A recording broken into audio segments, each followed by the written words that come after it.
कहूँ राम बन गवन सुहावा, सुनाऊं सुमंत्र अवध जिमियावा।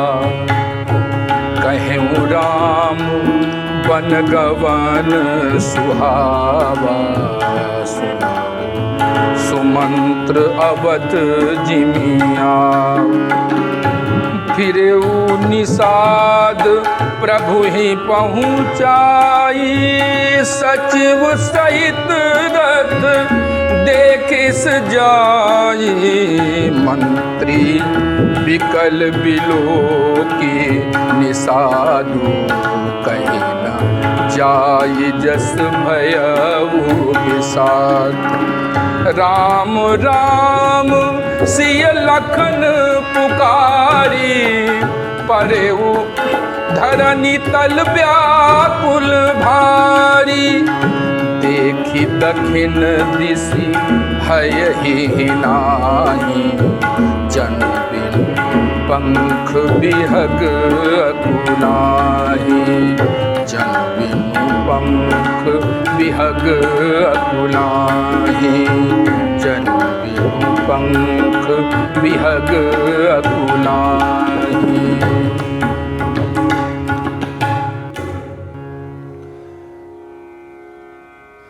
आचार्य तुलसी कहते हैं कि मैंने राम वनगमन की कथा आप सभी को सुनाई। सुमंत्र जो है वो किस प्रकार से अयोध्या लौटे हैं, इस वृत्तांत का वर्णन करते हैं। महाराज दशरथ ने सुमंत्र से कहा था कि तुम्हें ऐसा करना है कि जिससे राम लक्ष्मण और सीता कुछ दिन वन में रह करके और फिर लौट आएं। श्री दशरथ जी जानते थे कि राम सत्य प्रतिज्ञ हैं, अगर राम लक्ष्मण ना लौटे तो कम से कम जानकी को ही ले आना। ये कार्य संभव नहीं हो सका, इसलिए भगवान श्री राम से रहित होकर के जब ये रथ लौट रहा है तो इस रथ में जो बैठे हैं सुमंत्र जी, वे तो व्याकुल हैं ही, उसमें जो घोड़े हैं वो भी बहुत व्याकुल हैं। वे ना तो घास चरते हैं ना ही पानी पीते हैं।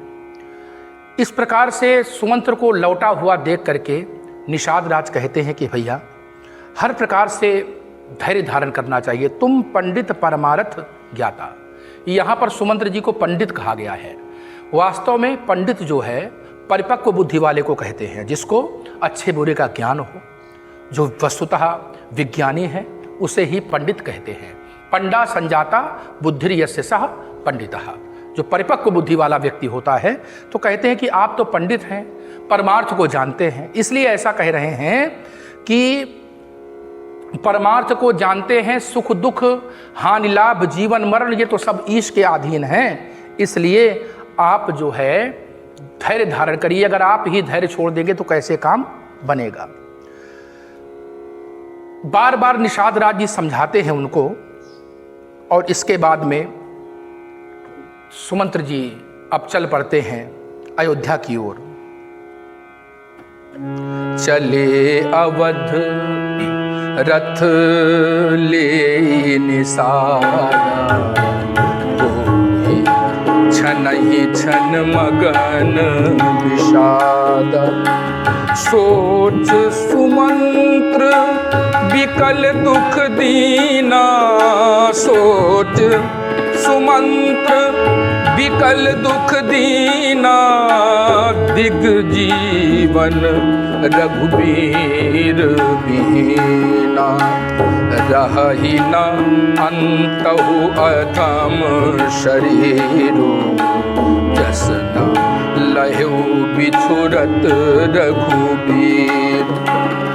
आहा मंद मन अवसर चूका, आहा मंद मन अवसर चूका। अजहु न हृदय होत दुई टूका। मीज हाथ सिर धुनि पछताई, मना कृपन धन राशि गमाई। मनाऊं कृपन धन राशि गमाई, मनाऊं पन धन रास गंवाई। सुमंत्र जी अत्यंत व्याकुल हैं और सोचते हैं कि भगवान के बिना जीवन को धिक्कार है, क्योंकि ये शरीर तो वैसे भी एक दिन नष्ट हो ही जाएगा। ये चील कौओं का भोजन है, रहना नहीं देश बिराना है। और ये संसार क्या है? संसार निश्चित रूप से एक, जैसे जल में बूंद उठती है, ठीक उसी प्रकार से है हमारा जीवन। तो इसका कोई ठिकाना नहीं है, ये जीवन कब आए और कब नष्ट हो जाए। शरीर को अधम इसलिए कहा क्योंकि इस शरीर की जो पूंजी है आत्मा, वो जब तक इसमें रहता है तब तक तो इसका मूल्य है, अन्यथा जो है बिना वैल्यू का हो जाता है ये शरीर। तो इस कारण से सोचते हैं कि वैसे भी शरीर जाएगा, अगर राम जी के बिछड़ते ही चला जाता तो बहुत अच्छा रहता, क्योंकि इस शरीर को अंत में नष्ट होना है। अरे मेरा मन अवसर चूक गया, मेरा हृदय भगवान के प्रेम में फट क्यों नहीं गया, क्योंकि मैं किस मुख से अयोध्या जाऊंगा और कैसे राजा दशरथ को बताऊंगा। तो आप ये समझिए कि संसार में जितने भी प्राणी हैं वो सब काल कवलित हैं। कहने का तात्पर्य कि काल के मुख में पहले से समाये हुए हैं, बस काल को मुख बंद करना है। इसलिए हमेशा विचार करते रहना चाहिए कि रहना नहीं देश बिराना है। चलो अपने देश की ओर चलो, अपने वतन की ओर चलो। कहने का तात्पर्य कि ये दुनिया मोरे बाबुल का घर, वो दुनिया ससुराल। तो एक दिन परमात्मा के यहाँ आपको जाना है। आप एक तरह से यहाँ आए हैं, आप यहाँ मेहमान स्वरूप हैं। अपने आप को यहाँ का आधिपत्य न मानिए, आप ये मान के चलिए कि मेहमान के रूप में यहाँ आप आए हैं। और जिस दिन परमात्मा चाहेंगे हम सभी को इस संसार से जाना पड़ेगा। करो तैयारी, एक दिन जाना है। इसलिए यहाँ खूब लूटा है आनंद प्यारे, वहाँ के लिए है क्या प्रबंध प्यारे। वहाँ के लिए भी कुछ प्रबंध हम लोग करते चलें। मन पंछी उड़ जानो है एक दिन, पिंजरा परो रहे जानो है। मन पंछी उड़ जानो है एक दिन, पिंजरा परो रहे जानो है। यह संसार कागज की पुड़िया, यह संसार कागज की पुड़िया, बूंद परे घुल जानो है एक दिन, बूंद परे घुल जानो है एक दिन, पिंजरा परो रहे जानो है। मन पंछी उड़ जानो है एक दिन, पिंजरा परो रहे जानो है। मन पंछी उड़ जानो है एक दिन, पिंजरा परो रहे जानो है। तो सुमंत्र जी सोचते हैं और सोच करके आज परेशान हो रहे हैं। बोले जैसे विप्र विवेकी वेद विद सम्मत साधु सुजाति, अगर कोई विवेकशील वेद का ज्ञाता कोई साधु, उत्तम आचरणों करने वाला कोई विप्र जैसे मदिरा पान करके व्यथित होता है, परेशान होता है, वैसे ही आज ये परेशान है। ऐसा लगता है कि मानो इन्होंने जीवन की सारी पूंजी गंवा दी है। बार बार सोचते हैं कि जब माता पिता पूछेंगे या लोग पूछेंगे तो मैं कैसे उनको उत्तर दूंगा। एहि विधि करत पंथ पछितावा, तमसा तीर तुरत रथ आवा। एहि विधि करत पंथ पछितावा, तमसा तीर तुरत रथ आ। विदा किए करी विनय निषादा, फिरे पाए परि विकल विषादा, विकल विषादा। एहि विधि करत पंथ पछितावा, तमसा तीर तुरत रथ आवा। रास्ते में पश्चाताप कर रहे हैं और पश्चाताप में उनका मन ग्लानि से भरा हुआ है। नगर में प्रविष्ट होने में सकुचा रहे हैं। ऐसा लग रहा है कि मैं उस नगर में बिना राम जी के जाकर के क्या करूँगा, क्या कहूँगा। अति आरती सब पूछहि रानी, उतर न आव बिकल भई बानी। अत्यंत आर्त भाव से रानियां पूछ रही हैं, परंतु सुमंत्र जी आज कोई उत्तर नहीं दे पा रहे हैं। जिस समय राजा दशरथ को देखा है सुमंत्र जी ने, तो देख करके ऐसे प्रतीत होते हैं महाराजा दशरथ जैसे जाई सुमंत्र दीख कस राजा, अमीय रहित जनु चंद विराजा। ऐसा लगता है मानो आज अमृत से विहीन हो गए हैं चंद्रमा।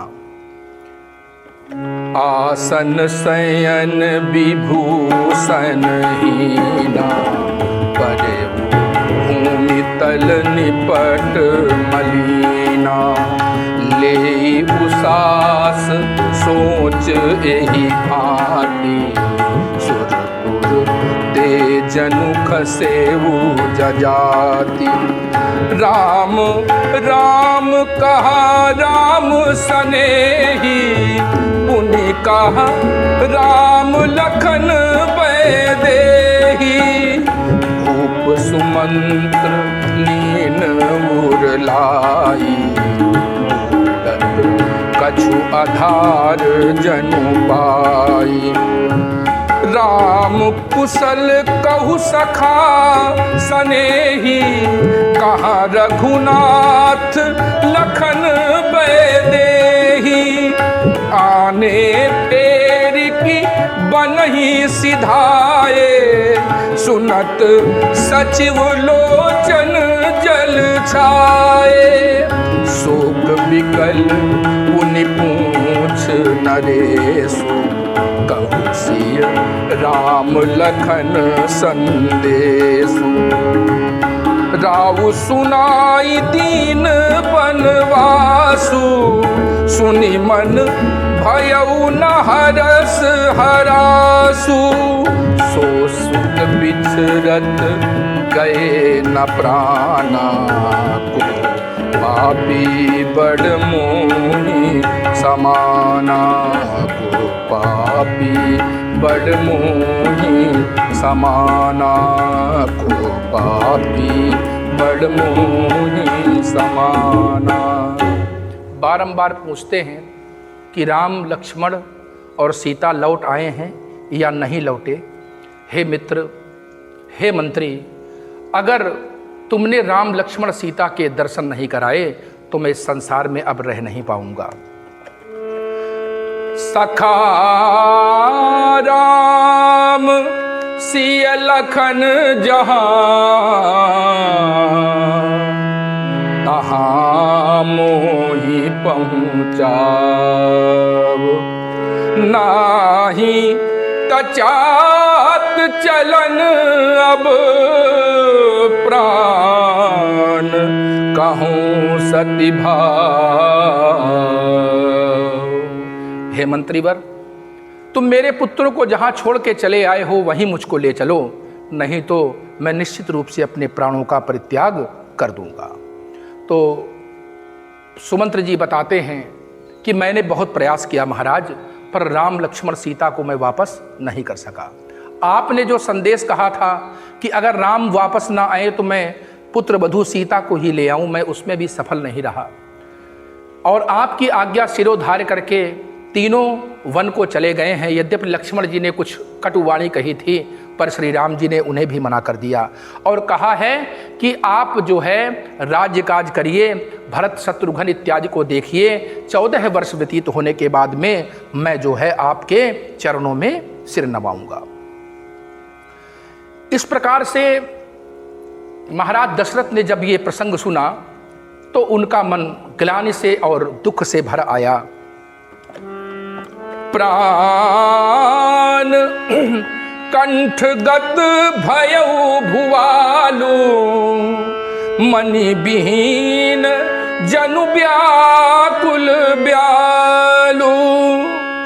इंद्री सकल विकल भई भारी, जन सर सिज बिनु बनु बारी।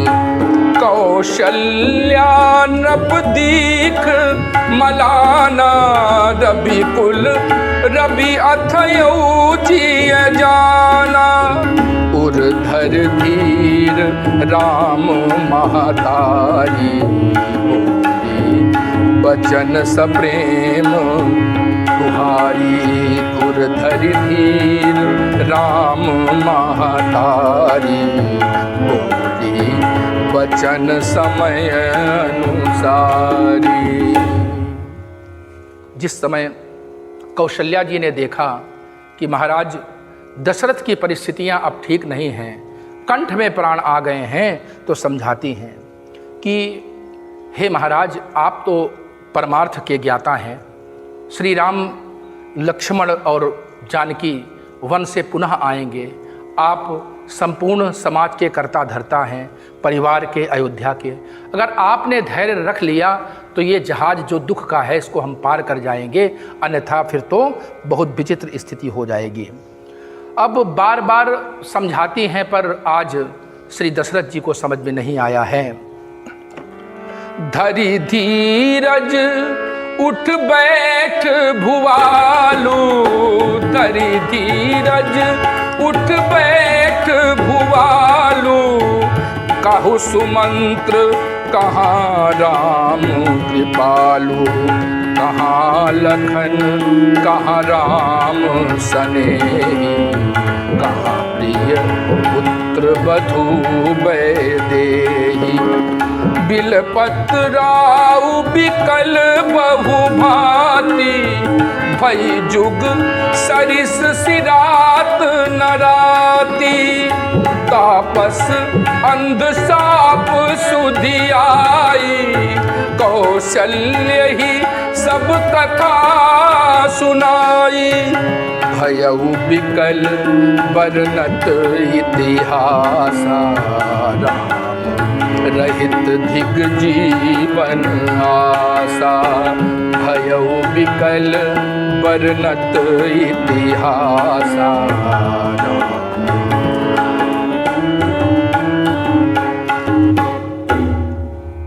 दशरथ जी धैर्य को धारण नहीं कर पा रहे, बार बार उनका मन व्याकुल है। वास्तव में उन्होंने परमात्मा से वरदान भी मांगा था कि हे प्रभु, मैं जब तक जीऊं आपको अपना पुत्र समझूं और मरूं भी तो आपको अपना पुत्र समझूं। मुझे भले ही योग ज्ञान आत्मज्ञान न हो, पर मैं आपको अपना पुत्र मान करके इस जीवन को जीऊं और इस जीवन से मरूं। तो इसलिए हम सभी को चाहिए कि परमात्मा श्री हरि के इन सुंदर चरित्रों का श्रवण करते रहें और उनके चरणों में अपने मन को लगाएं।